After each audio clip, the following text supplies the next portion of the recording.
গ্রামের ছেলেমেয়েদের অ্যাথলিট বানাতে ময়দানে গৃহবধূ লক্ষ্মীর ভান্ডারের টাকায় গড়ছেন তাদের ভবিষ্যৎ।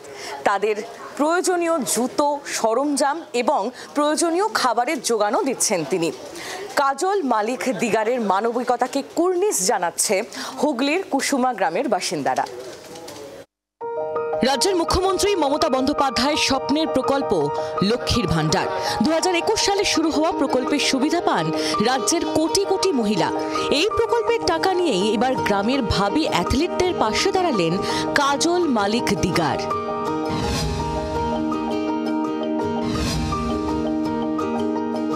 কাজল মালিক দিগার তিনি তার লক্ষ্মী ভান্ডারের টাকা দিয়ে এদের সাজ সরঞ্জাম কিনে দিয়েছেন, বুট কিনে দিয়েছেন এবং যে ব্যায়াম করার পর, যে প্র্যাকটিস করার পর যে খাবার দরকার হয় অর্থাৎ ছোলা, বাদাম, আমন্ড ইত্যাদি ইত্যাদি তিনি তার লক্ষ্মী ভান্ডার থেকে কিন্তু দিয়েছেন। স্ত্রীর পাশে স্বামী রামকৃষ্ণ দিগারও। আপাদমস্তক ক্রীড়া পাগল রামকৃষ্ণবাবু ভিন রাজ্যে থেকেও গ্রামের ছেলে মেয়েদের প্রশিক্ষণের জন্য অর্থ সাহায্য করেন।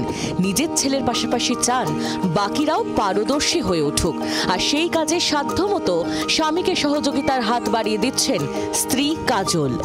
প্রায় মাঠে আসতাম, দেখতাম আমার বাচ্চা আর একজন দুজন ছাড়া বাকিরা খালি পায়ে খেলছে। সেই জন্য আমার অ্যাকাউন্টে কিছু লক্ষ্মী ভান্ডারের পয়সা ছিল, সেই পয়সা আমি সংস্থার হাতে দিয়েছিলাম। সরকার থেকে যে আমাকে লক্ষ্মী ভান্ডার দিচ্ছে সেইটা আমি এদের জন্যই খরচ করতে চাই, এদের খাবার দাবারে। সেই আশাই রাখছি ভবিষ্যতে যাতে আরও এদের পাশে থাকতে পারি। বিনা পারিশ্রমিকে ছোট ছোট ছেলে মেয়েদের প্রশিক্ষণ দিচ্ছেন স্যার কাশীনাথ দাস। তিনি একজন জাতীয় স্তরের অ্যাথলিট। তার তত্ত্বাবধানেই চলছে কঠোর অনুশীলন। স্বামী স্ত্রীর যৌথ উদ্যোগকে সাধুবাদ কোচ সহ গ্রামের সকলেরই।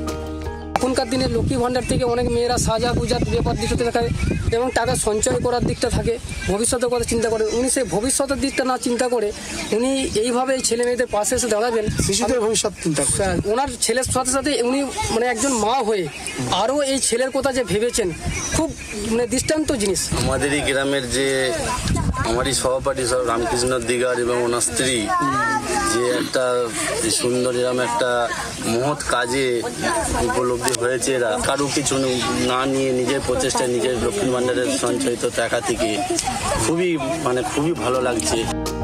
ছোট ছোট ছেলে মেয়েদের পাশে দাঁড়াতে পেরে তৃপ্ত কাজল দেবীও। তার বার্তা, যারা লক্ষ্মীর ভান্ডার পান তারাও যদি এভাবেই জনকল্যাণ ও সমাজ কল্যাণমূলক কাজে এগিয়ে আসেন তাহলে সমাজ আরও সুন্দর হবে।